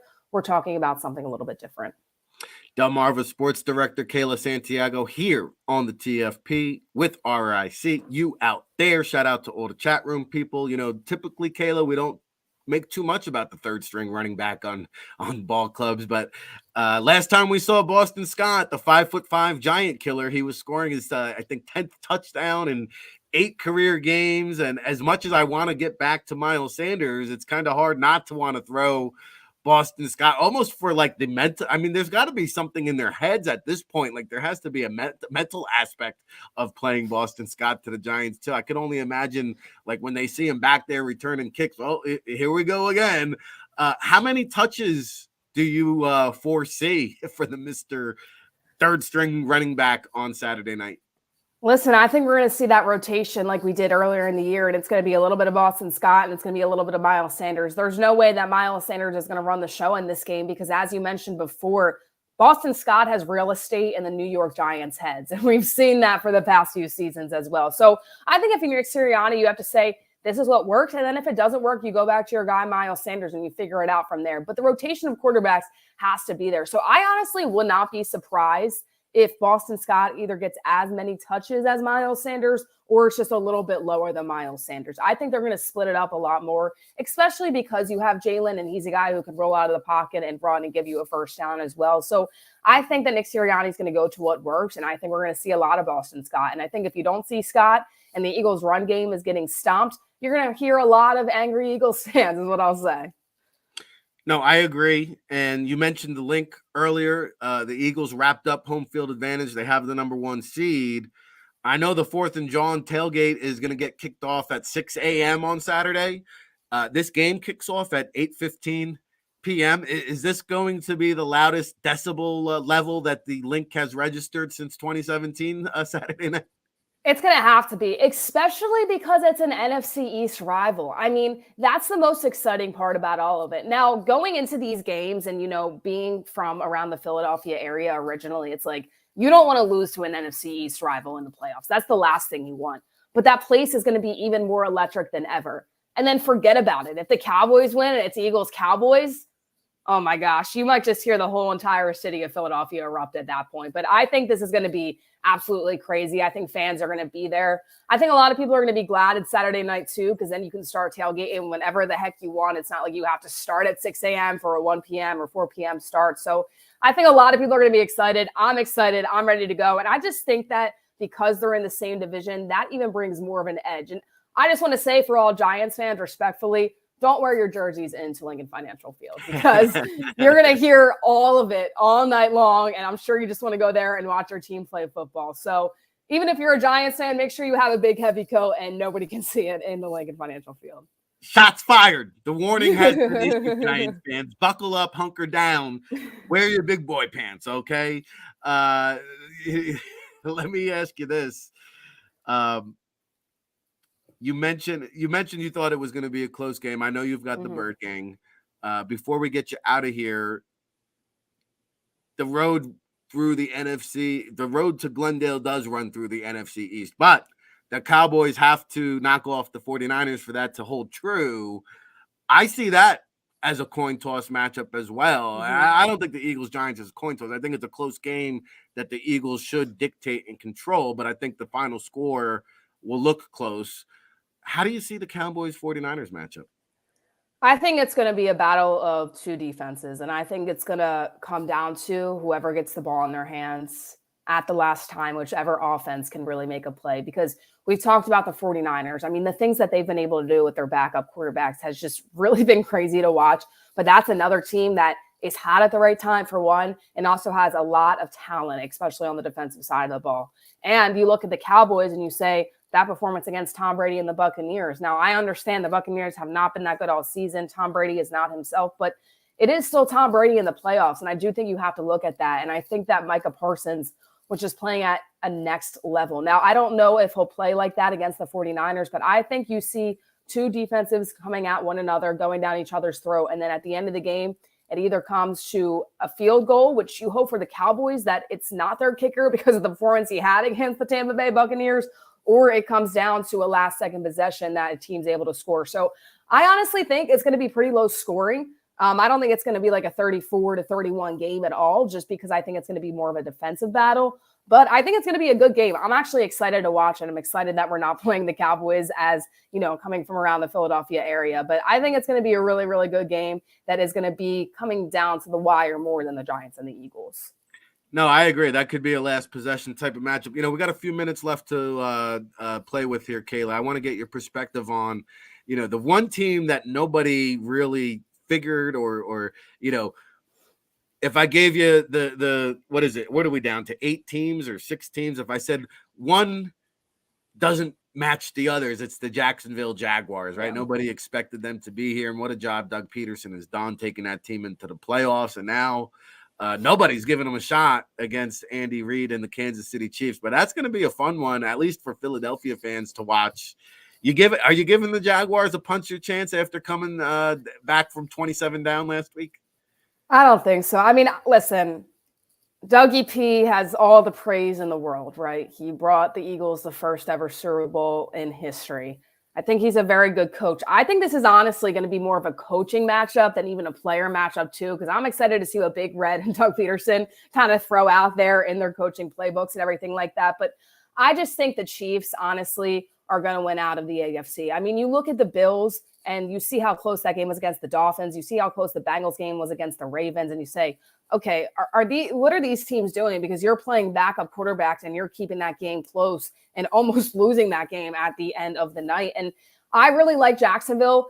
I think the Chiefs win by 2 scores, though. I think that the Chiefs are going to be able to keep control of the entire game. And listen, if the Jaguars prove me wrong, I might be saying next week that they're going to the Super Bowl. So I don't know, because honestly, I think once again, and I've said this before, they're one of the most inconsistent teams, because some weeks they're having these crazy comebacks. They're beating top teams, and others they kind of just lay an egg, and it's like, all right, what is their identity? But Doug Peterson knows how to coach in these games. So does Andy Reid. So I'm excited, honestly, to see a little bit more of the coaching matchup and to see what kind of plays these guys draw up. That's a game that I'm really looking forward to as well. And if Jacksonville and Trevor Lawrence can prove me wrong, hey, I said it on the podcast, maybe they'll be at the Super Bowl after that. So I just don't think that they're going to be able to get past the Chiefs. I would love that. I mean, hey, I don't put it past them. Let me ask you this. I'm trying to find, I mean, all the home teams can't possibly win this weekend. Right. Can they? I have the Bengals. I know their offensive line is banged up right now, but one of these home teams is going to lose this weekend, Kayla. I think it's the Buffalo Bills. Any thoughts there on that game? I will say the Buffalo Bills' destiny in the playoffs depends on Josh Allen, because if he has a 2 interception game like he did against the Dolphins, there's no way that they're going to win against the Bengals. I just think for whatever reason, Josh Allen constantly gets into his head, and if he does not have a good game, this team is not going to go even further than this past week. I would agree with you. I think out of every single matchup, you look at it and you say, this is the matchup that you see how they performed last week against a backup quarterback in the Dolphins. And it wasn't necessarily the quarterback play of Miami. It was more Josh Allen had really big interceptions that almost lost the game, and just his inaccuracy and them not really utilizing Stephon Diggs and their different receivers. And a lot of drop balls in that game too. It was kind of crazy to see that as well. But I think right now the Buffalo Bills, if they don't get past the Bengals and they don't get a chance for that AFC Conference Championship, do you take a look at Josh Allen and say, is this our guy anymore? I really like Josh Allen, but I think that at this point and this stage of the game, you look at the losses and a lot of them are on him. So if the Bills don't win this week, I think it's on Josh Allen, and that's what I would be predicting because of how he played a week ago. If he has a good game, they win the ball game. If he doesn't, they don't. And I think it's as simple as that. I've never understood the allure of Josh Allen and how he's been anointed one of these great quarterbacks in the league. To me, his football intelligence is one of the worst among starting quarterbacks that I've seen around the National Football League. That's just my opinion. But hey, great minds think alike. And again, Kayla Santiago's here each and every Wednesday, 11 a.m. Eastern, here on the TFP with RIC. This is our 95th edition. But Kayla, the show has grown over the last 3 or 4 months. We got a lot of long times, a lot of first times. People want to know where to follow all your coverage, and let them know you're not just an Eagles media analyst. You do the Sixers, you do the Phillies. I mean, you've got your finger on the pulse when it comes to Philadelphia sports. Let them know. Yeah, guys, I got everything. Listen, Joel Embiid has not had a game below 30 points so far in the new year, so I will be tweeting Sixers, Phillies, Flyers. He got robbed of the MVP, I heard. I know, and apparently he's going to be this year too because Jokic is the front runner. But listen, that's a conversation for later because I can make a whole 3-hour podcast on why Joel Embiid should be winning MVP. But with that being said, I do tweet all things Philly sports and as well NFL, NBA, all things covering the ground bases. My Twitter is Kayla_Santiago1, Instagram K_Santiago1. And then I post a lot of, takes and debates on TikTok. So if people are into that and kind of try to debate, hot takes, and that's Kayla Santiago 61. So I'm Is that talking true? sports You're all on the time. TikTok now too? I am. Yeah. I got a pretty decent reach out there, about 7,000 followers. I try to go live, at least 3 times a week just to talk to everybody about sports. I'm always screaming my head off. So actually my first video that ever, got a little bit of traction was the overtime rules last year of the NFL when the Bills lost that game. So it's a lot of fun there because, you kind of just get to be that, crazy analyst and the hot takes, kind of Stephen A. Smith-esque. But I love sports and I work in sports, obviously. That's all I do. That's all I watch. So if you want to follow a sports brain, I'm your girl. Yeah, well, hey, the NFL was listening. They changed the rule. So good work. And we'll see you again next week. As Adam's Exploits in the chat room points out, today is our 95th episode. So next Wednesday, we're on track for our 100th episode. How about that? So that's so exciting. Yeah, we'll see you back here, same bat time, same bat place.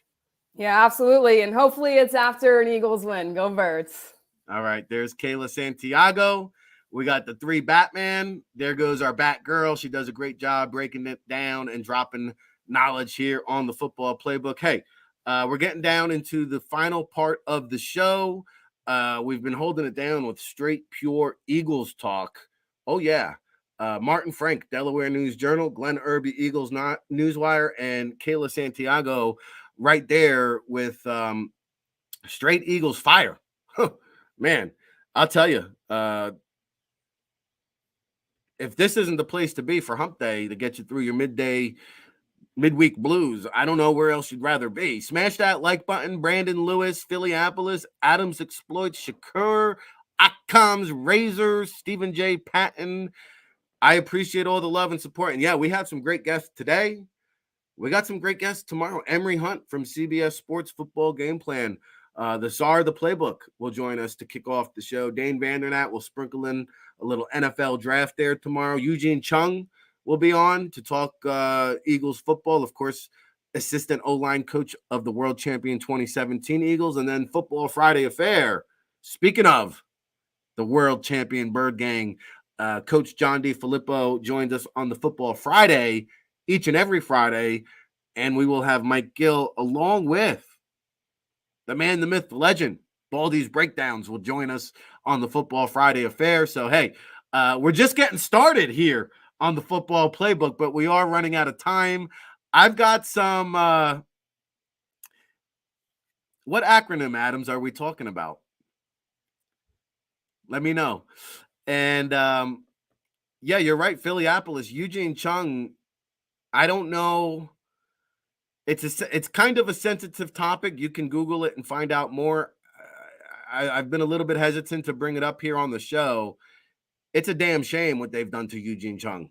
They've blackballed him from the NFL, and it's not right because he's one of the best. I can count on one hand, one of the best offensive line coaches I've ever seen in person. I put him right up there with Jackie Slater, Bob Wiley.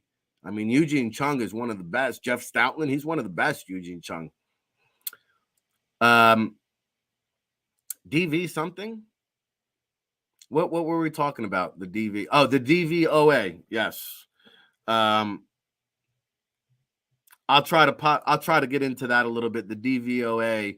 You know, I'll try to get Aaron Schatz is the one that created that, and we had him on. He's the one that actually, even before I picked the Eagles to go to the Super Bowl, Aaron Schatz was on. He actually predicted it even before me. I think he's the one that kind of really opened my eyes to it. And yeah, I mean, the Eugene Chung is bullshit. Absolutely. And maybe I'll talk a little bit about that. Maybe I'll get into the DVOA. One thing I will definitely talk about is the 49ers. Man, the rich just keep getting richer. Are you kidding me? Are you kidding me? Did you guys see this yesterday? The 49ers? I'm going to get into that. Man. More fuel to the fire. I'll get into that after the commercial break. Buckle up, smash that like button. We're going to take a quick commercial break, pay some bills. We'll be back right after this.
My name is Fran Salerno, and I'm a managing director here at Del Valle Insurance Group. Been in the business for over 36 years, saving people money on their insurance needs. Give us a call. Let us help you custom design an insurance plan that meets both your needs and budget.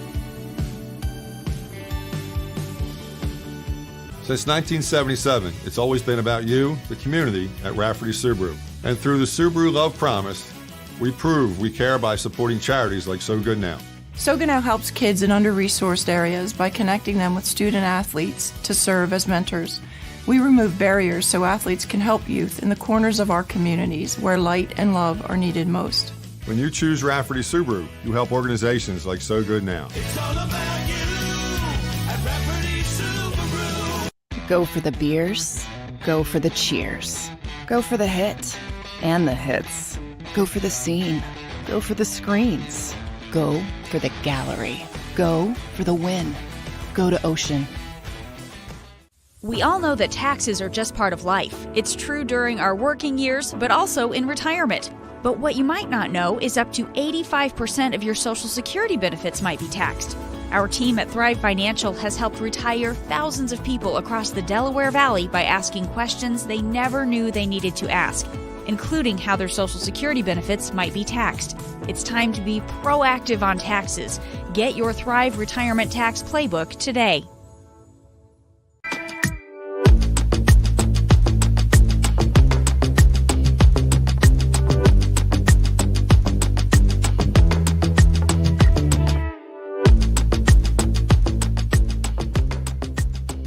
Postgame show with Seth Joyner, I knew that they had a running game. Derek Gunn, He has put in the effort. Devin Caney, Had we not won the Super Bowl, what would we be saying? and Mike Missinelli. Well, you know who Philly is. Postgame, now streaming on the 6ABC family of apps.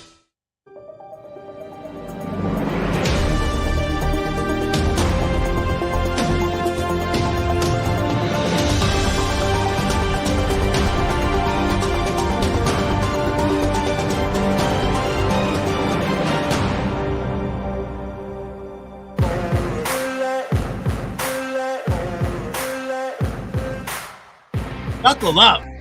What a beautiful Wednesday on this January 18th, 2023. 99 days away to the NFL draft, 25 days away to the Super Bowl. And hey, I saw some of you guys said you might be out in Indy for the combine. Buckle up. Let me know. And I'll get you. We'll wait, hold off till tomorrow. We'll get the official link and all the information for the Sports Management Worldwide Career Conference, and it's a multiple day event. I forgot to mention, so I'm not joking when I say if you want to come hang out with the kid, it does involve. It's a 1 day conference, and it's another day of just straight networking, which I think the night before the conference is like a 3-hour open bar, free food, free drink, say no more. It's all sponsored by Sports Management Worldwide. It's actually it's part of the cost of the ticket. I don't know how much the ticket is. Draft Bible 23 will get you $200 off that ticket. But yeah, you want to come hang out at the happy hours. That's kind of what Indianapolis is all about at the nighttime. Now,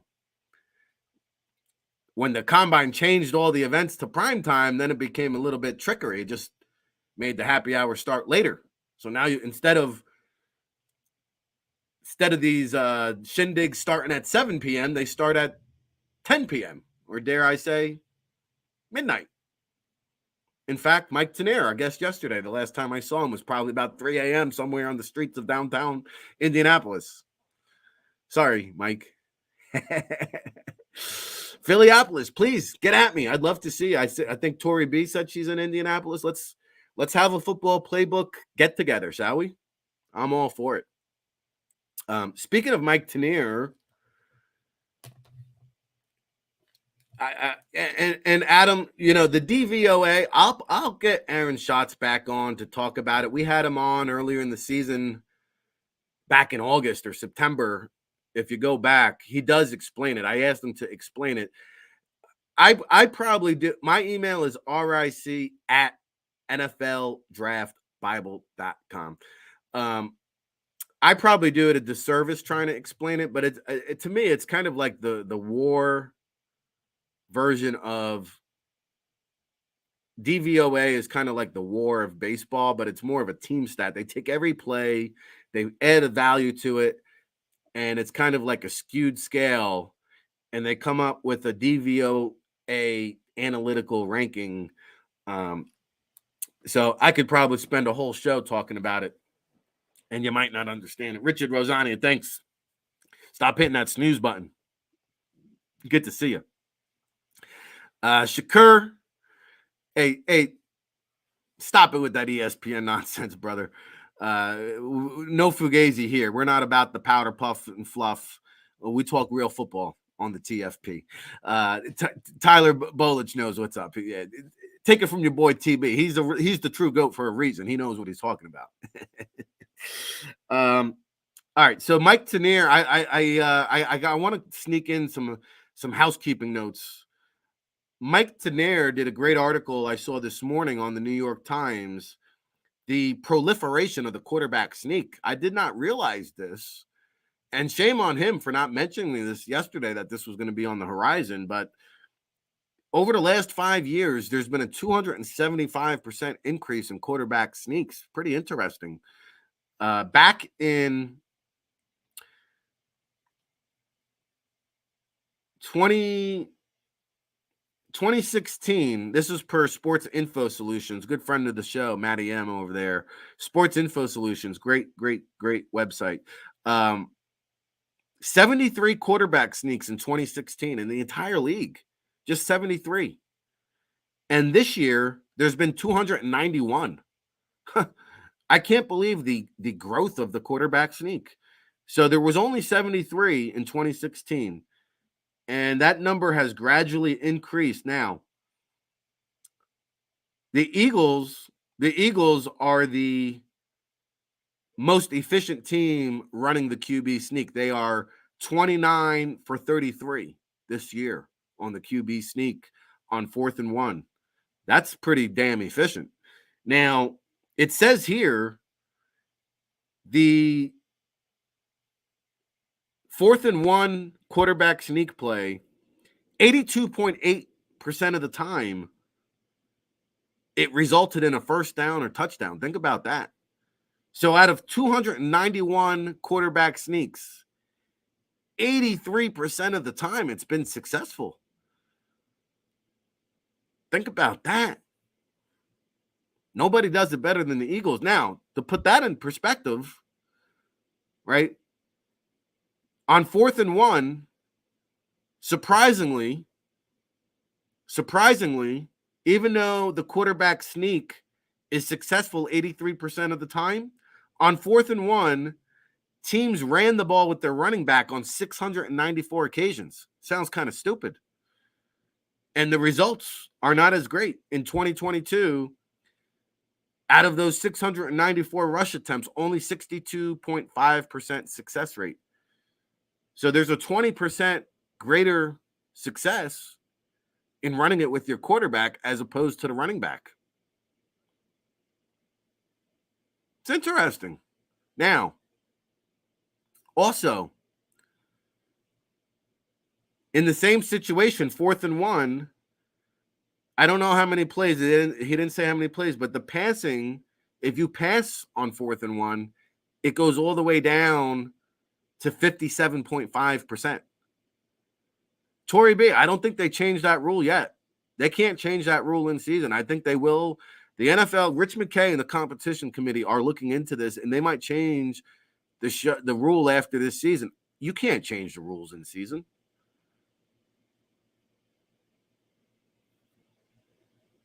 But on the passing, if you pass on 4th and 1, it dips all the way down to 57.5%. So what does it all mean? If it's 4th and 1, you better do that quarterback sneak. That's what it means. Heck, I'll be throwing the remote at my TV now if I see the Eagles run the ball with the running back or throw the ball on 4th and 1. I'm going to be very pissed off now after these statistics have been brought to my attention. So I just thought we'd put that out there. Now, did you guys see some housekeeping notes? And I failed to mention Monty Ossenfort is the new Arizona Cardinals GM. We failed to mention that this week. He spent the last 3 years with the Tennessee Titans, 15 years with the Patriots. He's had GM interviews before, 21 years in the NFL. So Monty Ossenfort now has to make a decision on a head coach. He's got to decide if Kyler Murray is his guy. And the Titans front office is looking a lot different. Jim Schwartz was a consultant there. He's now with the Cleveland Browns. Rand Carthon. And this is where I was going with it. So Rand Carthon, it's funny. It's funny, like, here's a guy in their own building, Tennessee, Monty Ossenfort, who gets the Cardinals job. They don't want him. Tennessee doesn't want him. Arizona hires him. The Titans hire Rand Carthon, son of Maurice Carthon of the 80s Super Bowl Giants teams. And he beat out Ryan Coden, who was also in the Titans front office, Ian Cunningham, who's the Bears assistant GM. But here's where it gets interesting, right?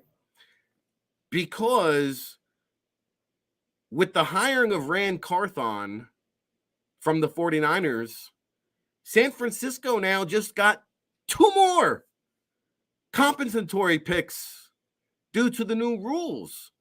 And the 49ers have benefited from this rule more than any other team. This is the 3rd year now in a row. Remember, in 2020, the NFL made a new rule that if you hire a minority from another organization to be in your front office, I think it has to be a GM spot. No, it doesn't have to be a GM spot. It could be any position, because this is the 3rd year in a row the 49ers are going to get 2 third-round compensatory picks, one in 2023 and another in 2024. That's huge. Those are top 100 picks. Those are 2 more top 100 picks. And I hate to tell you this, the 2023 NFL draft, the 49ers just got 3 additional picks because they got 2 additional 3rd-round picks when the Dolphins hired Mickey McDaniels. And they got 2 additional compensatory picks when the Jets hired Robert Saleh. So the 49ers have 3 additional 3rd-round picks this year in the 2023 NFL draft. After the 3rd round, the 49ers are going to have 3 extra picks because of this new rule.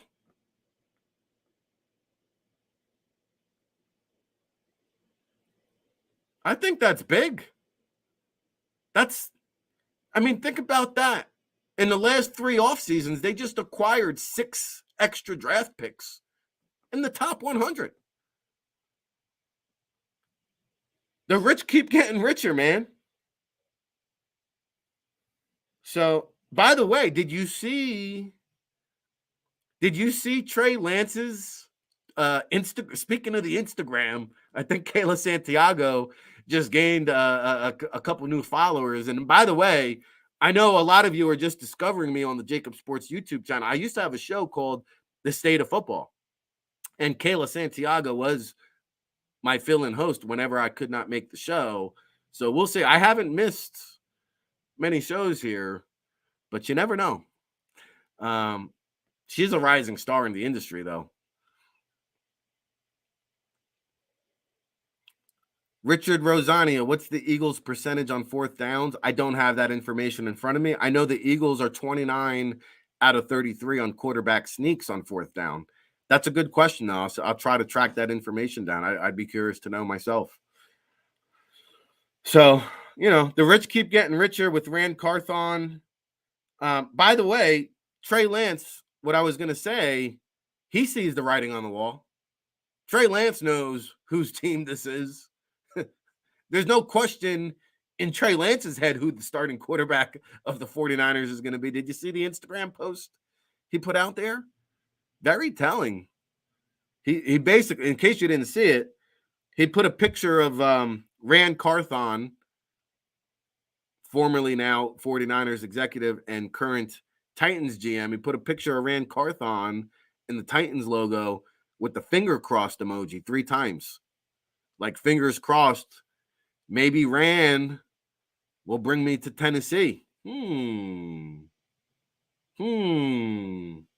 Now, didn't the 49ers give up like 2 or 3 first-round picks to trade up and get Trey Lance? I wonder what the compensation would be there. They might be getting more draft picks if they trade Trey Lance. Like, what do the 49ers want for Trey Lance, you think?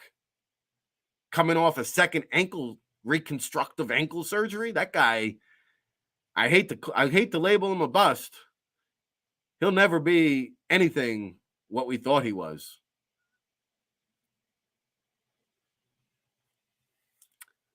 Drew Nichols, welcome to the show. Thank you for the question. The reason why the Bills-Bengals are playing in a mutual field in Atlanta is because of the unfortunate Damar Hamlin situation.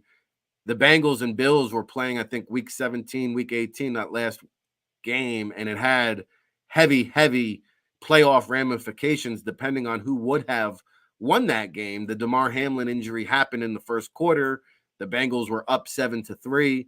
The NFL just canceled that game entirely, so it didn't count for anything. So the fact that they didn't play that game out, it was hard to truly crown a number 1 seed. And I think because that electrifying Bills and Chiefs game last year was in Kansas City, I think the NFL wanted to make it as fair as possible and play these games on a neutral site. So I believe, I can't keep up with all this mumbo jumbo, but I'm pretty sure that the AFC Championship could also possibly be played at a neutral site. Now, why they picked Atlanta, some of that had to do with the March Madness. Indianapolis, they were looking at Lucas Oil Stadium. March Madness, they had prior commitments, I think, and it was hard to find a venue, so they're going to play that in Atlanta. So, yeah, it's not really home field advantage for either team. So that's why they're doing it that way. Occam's razor. Well, I think if you want to strike while the iron's hot, the longer you go look at Jimmy G from a year ago. The longer you hold on, I thought the 49ers at first handled it. I thought the way they handled it was terrible. It worked out in their favor ultimately, but the longer you hold on to Trey Lance, the more his value decreases. I think trade him while he has some kind of value, because this is the second surgery on that ankle now. God forbid he needs another surgery. His value will be nilts. I think the 49ers will be lucky to get a first-round pick back.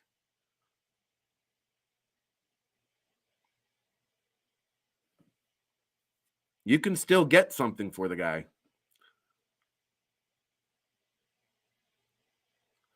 Frankie Gradia. Cincinnati is at Buffalo this week? I don't think so.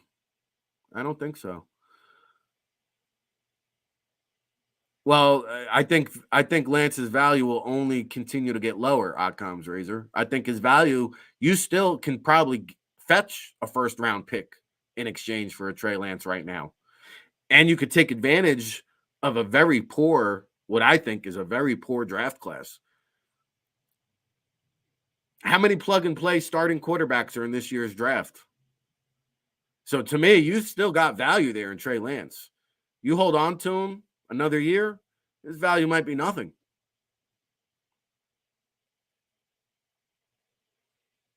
Oh, Chiefs versus Bills. Yeah, it all goes to the Damar Hamlin game, and they weren't able to play that final game. It had ramifications. I can't keep up with it all, guys. Richard Rosania, thank you. 5-star FSG says you won't get a first-round pick. I don't know. Russell Wilson fetched 3. Teams are pretty desperate for a quarterback. Tone says the best of 49ers will get is a second. I don't know. Teams are pretty desperate. Out there. A lot of teams need a quarterback. You got to overpay if you want one. Because, listen, there's going to be teams giving up multiple first-round picks. The Colts at number 4 might have to give up multiple first-round picks to get up to number 1 and pick ahead of the Texans if they want their guy.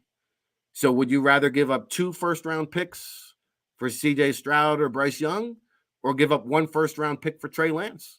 That's what you're looking at here. All right. So, hey, we'll try to get into some of that more tomorrow if we can. We won't have much time, though, because our good friend Emery Hunt is going to check in. Czar of the Playbook, CBS Sports, Football Game Plan. We'll have Dane Vandernat, NFLPA Collegiate Bowl. Talk a little NFL Draft. Eugene Chung. And the Biz, Chris Bizzagano of the Giants Insider. So we'll have 2 Giants beat writers. We'll have an Eagles champion in Eugene Chung.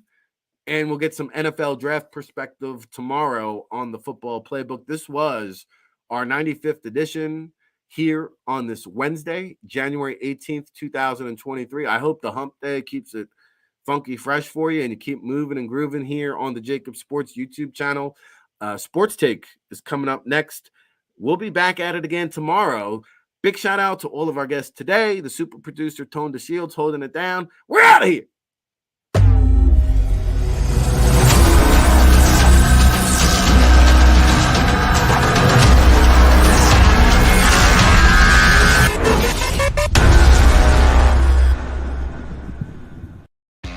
Go to get your game on. Go for the beers. Go for the cheers. Go for the hit and the hits. Go for the stakes and the stakes. Go to get your parlay on. Go to get your party on. Go for the scene. Go for the screens. Go for the gallery. Go for the win. Go to Ocean. Visit theoceanac.com to plan your visit. Philadelphia fans, we're cut from a different cloth. Born into a brotherhood and bonded to our team for life. We believe anything is possible because we've witnessed the impossible. While we may be from different neighborhoods, come Sunday, we are one, and we will be heard. Pondley Hockey, official partner of the Philadelphia Eagles.